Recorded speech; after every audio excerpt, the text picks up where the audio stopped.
Solution design is one of the very first steps that takes place for a new installation or an upgrade of Agile PLM.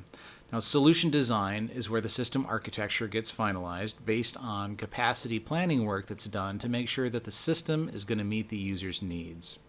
So I'm often asked what goes into the decision-making process to derive that final architecture.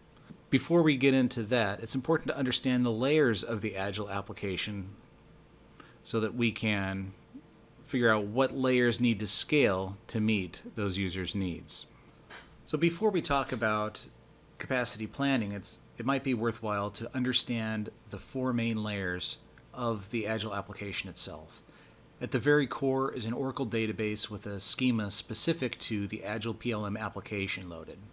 Next, we have a standalone or a clustered WebLogic environment that hosts the actual Agile PLM web application.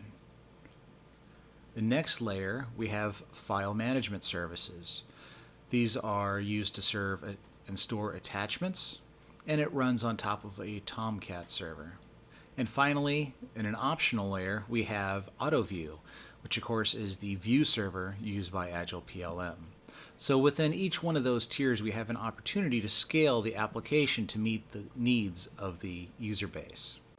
Now that we understand the different tiers in the Agile PLM application, we can start to look at the factors that impact how we're going to scale those tiers accordingly. And those come down to four main things: the number of simultaneous users, the growth rate in the data, the geographic locations, and the type of activities that are being performed. Obviously, the number of simultaneous users would dictate the need for a clustered environment. How the application is expected to grow could dictate the database sizing model. The number of geographic locations would impact the need for multiple file managers in different locations. And of course, the type of activity could have wide sweeping effects.